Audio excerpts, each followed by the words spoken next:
Nicolas Ferreira. O que o senhor pensa do Nicolas? É uma farsa.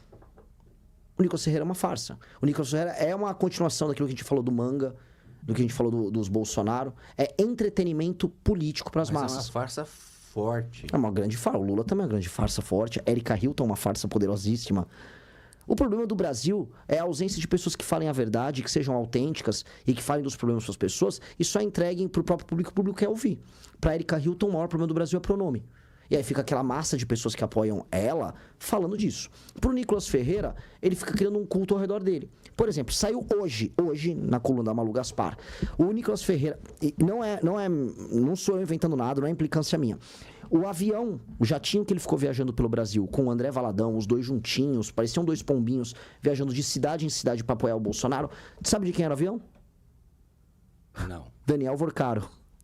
O Daniel Vorcaro, do Banco Master, bancou a turnê do André Valadão com o Nicolas Ferreira em 2022. No momento, o ano de 2022 foi um dos anos que mais o governo Bolsonaro beneficiou o Banco Master. Foi ali que saiu uma medida provisória que permitia o aumento do crédito consignado e o empréstimo sobre o crédito consignado. E o Credit Sexta, que era um produto financeiro corrupto que havia dentro do Banco Master, explodiu ali em 2022. Pois bem, nesse mesmo ano, o Daniel Vorcaro, o dono do Banco Master, cede um jatinho para o André Valadão, da Igreja Lagoinha, amicíssimo do Nicolas, muito amigo. Um banco também, né? Que tinha a Clava Forte, uma fintech que fechou no dia que o Daniel Vorcaro foi preso. Curiosamente, aquelas coincidências que acontecem.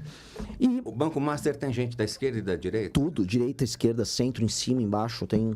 Se bobear, até a gente que tá aqui nessa sala tá e não sabe. É um escândalo bizarro. Ele comprou a República inteira. Esse Daniel Vorcaro, eu venho alertando as pessoas muito. Esse cara comprou a República inteira. Inclusive o Supremo. Óbvio. O Supremo está envolvido até o pescoço no escândalo do Banco Master.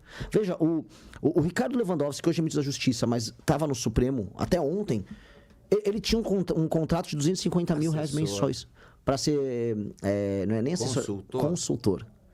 O Guido Mantega, que não é STF, mas... Foi ministro do Lula. Recebia R$1 milhão por mês para fazer consultoria econômica. Primeiro, quem se consulta em termos econômicos com o Guido Mantega? Um dos piores ministros da história do Brasil. O ex-presidente do Banco Central, por que não agiu? O Roberto Campos. Excelentes perguntas. Ele não agiu porque ele foi um dos primeiros a se tornar amigo do Daniel Vorcaro. O Ciro Nogueira, que era um lobista que também estava na folha de pagamento do Daniel Vorcaro. Presidente nacional do PP. E foi ministro da Casa Civil do Bolsonaro. Enquanto ministro da Casa Civil do Bolsonaro, o primeiro ato que ele promoveu foi um churrasco com o Daniel Vorcaro, com o próprio Tarcísio, o governador de São Paulo. Fora as festinhas, né? Fora as grandes festonas envolvendo mulheres de vários lugares do mundo em que eles se divertiam às nossas custas. Pois bem, uma das primeiras reuniões foi junto com o Roberto Campos Neto, que recebeu 38 chamadas de outros bancos do mercado financeiro avisando as operações do Banco Master são fraudulentas. E o Roberto Campos Neto não fez nada, ele esqueceu. Só no final, já quando virou de governo, aí ele começou a fazer coisas contra o Banco Master, porque a situação do Banco Master ficou absolutamente insustentável. Eu li, peço permissão ao Caio, eu li parte das suas propostas.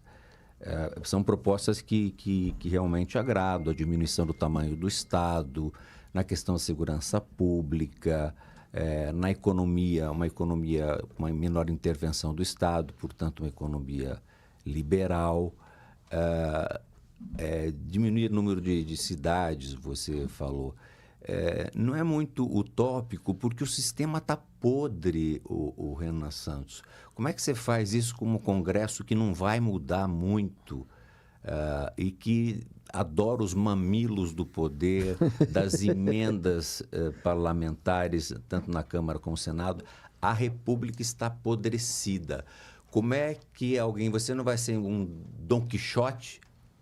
Não, na verdade, o problema... E o que você deixa dessa campanha, a presidência da República, ganhando ou perdendo? Vamos lá. Primeira pergunta é viabilidade das minhas propostas. Se você reparar, as minhas propostas elas são absolutamente normais. O Brasil é um país tão absurdo que você fazer o normal se tornou uma revolução. Então, quando a gente fala, o Brasil, ele está tomado de municípios, assim, é um número bizarro, agora tem mais de 5.500 tantos municípios. Quando você olha esse número, você fala, isso não é normal. Boa parte desses municípios, mais de 2.000, tem como principal atividade econômica a administração pública, ou seja, dinheiro público. Os municípios, portanto, são ficções. Qualquer administrador público racional falaria, vamos fundir esses municípios.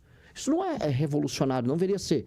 Mas no Brasil soa revolucionário, soa quixotesco, como você colocou, porque no Brasil a gente nunca faz o básico. No Brasil, quase 94 milhões de pessoas estão vivendo em alguma medida de auxílios. E a população é de 213 milhões. Quando você tira as crianças, os jovens que não trabalham e pessoas que têm, vamos dizer, problemas de saúde incapacitantes, a gente percebe que a maior parte das pessoas não está trabalhando e produzindo, está dependendo do Estado. E a gente acha isso normal também. A gente acha anormal no Brasil... Ou melhor, a gente acha revolucionária a ideia de que um bandido reincidente que te assalta 2 vezes, ele tenha que ficar em cana por mais de 15 anos. Nos Estados Unidos é assim, nos Estados Unidos você sacou uma arma em público e eventualmente ameaçou alguém, nem roubou alguém, ameaçou alguém, são décadas na cadeia. Aqui no Brasil o cara sai depois de meses se ele te comete um assalto à mão armada, rouba teu celular. E aí eu falo, não, vou aumentar as penas. Mas, cuidado, isso é revolucionário. O problema é fazer o básico parece revolucionário porque ninguém tem vontade política. Há um problema de vontade política, de fazer sacrifícios pela vontade política. E eu vou dar alguns exemplos históricos de pessoas que conseguiram fazer, de pessoas diferentes. O Fernando Henrique Cardoso... Conseguiu. E ele não era um homem popular, ele era um sociólogo. Se botasse ele para conversar aqui... ia ser chato pra caramba. Dito isso, o Fernando Henrique Cardoso conseguiu passar mais do que qualquer outro presidente. Michel Temer conseguiu passar várias coisas no governo dele. Sim, na reforma trabalhista, querendo ou não, foi positivo. Exato. Quer mais uma? Fernando Collor de Mello.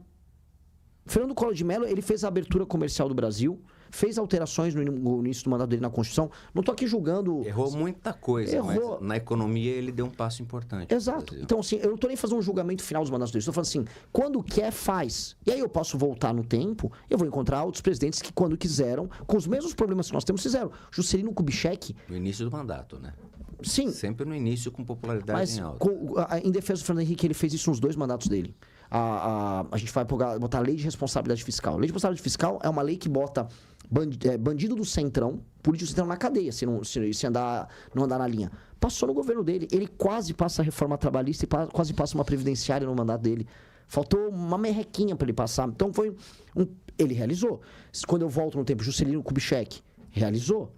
Quando eu volto no tempo... O próprio Vargas, por mais que foi um ditador no período que ele foi presidente, ele realizou algumas coisas. Então, quando o presidente quer e há um trabalho assim, focado, ele realiza. O problema, eu jogo o desafio para todo mundo que está nos assistindo. Qual era a proposta do Lula quando o Lula entrou no poder?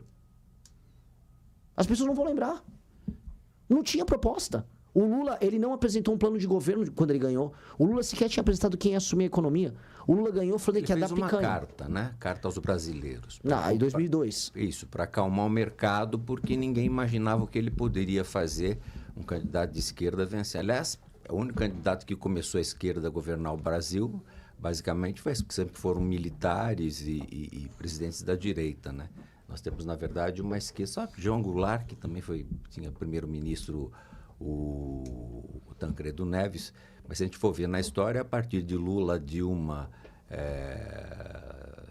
Dilma, que a gente pode ter no primeiro mandato do Lula, que surfou na onda do Fernando Henrique, depois nós tivemos uma gastança pública imensa, né? O Estado pesado, veja os Correios aí quebrado, um rombo atrás do rombo e não se privatiza. Né? Sim.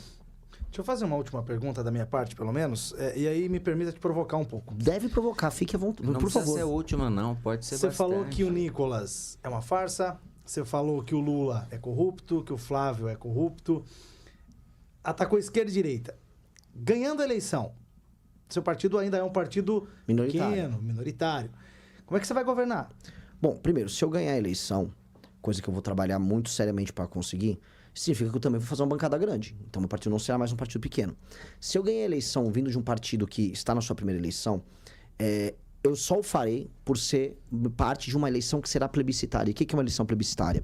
O tema da eleição será destruir o crime organizado. A pessoa vai votar na urna 14 se ela quer derrubar o crime organizado. E se ela não quiser derrubar o crime organizado, se ela não quiser prender e matar as lideranças do crime, ela vai votar 22, ela vota 13. É um plebiscito. Se passar este plebiscito, o presidente da República estará eleito, e de acordo com a crítica que eu fiz ao Lula, ele vai ser eleito claramente com um programa. O meu programa é muito claro. Eu vou fazer uma reforma fiscal, eu vou destruir o crime organizado e vou mudar as leis penais, leis de processo penal, leis de execução penal, e vou fazer uma reforma administrativa. Esse é um objetivo. Cumprir esse meu objetivo, eu não vou precisar ficar 8 anos. Eu quero fazer essas reformas, vou cumprir meu papel, e aí eu volto para ser militante, para fazer minhas lives, para fazer outras coisas que eu gosto de fazer. É igual o Cincinnatus que teve em Roma. Cumpri meu papel, ele cumpriu o papel dele por Roma e foi morar no campo, foi morar numa fazenda. Eu não vou morar na fazenda, não sou fazendeiro. Mas vou ficar em São Paulo, vou ficar rodando aqui no interior de São Paulo, fazendo meu trabalho, ajudar o Ítalo virar prefeito, e ajudar o partido a crescer e ajudar o Brasil a ficar um lugar melhor. Não tenho nenhum apego em ficar morando em Brasília, não quero morar em Brasília. Quero ter minha banda de rock, aliás, vou tocar no Lollapalooza. Então, é isso, eu não quero ficar preso no mundo da política, eu quero fazer o que precisa ser feito. Tá. E nisso eu vou conseguir um compromisso. Porque todo mundo sabe que os partidos se vinculam a uma coisa, a ideia de reeleição. E aí eles sabotam o governo vigente com a ideia de que, poxa, se eu sabotar ele não se reelege e eu consigo fazer parte de um arranjo novo. Eu não vou querer me reeleger. Eu quero fazer apenas um governo, e é um governo que vou fazer essas reformas mudam a história do Brasil. Portanto, os termos da negociação ficam muito mais simples. Renan, você vive do quê? Você é formado no quê? Vive do quê? Eu abandonei a faculdade de Direito da USP, eu passei em Direito na USP, era um aluno muito bom na escola, entrei na faculdade de Direito, larguei e aí eu virei empresário. E comecei a trabalhar com empresas metalúrgicas que passavam por dificuldades, recuperei algumas, vendemos e tal. Quer dizer que você entrou no setor do Lula. Só não perdi o dedo, né? Metalúrgico. Gostou deste vídeo? Curta, comente e se inscreva para mais cortes como esse. E não se esqueça, nada escapa da mira da onça.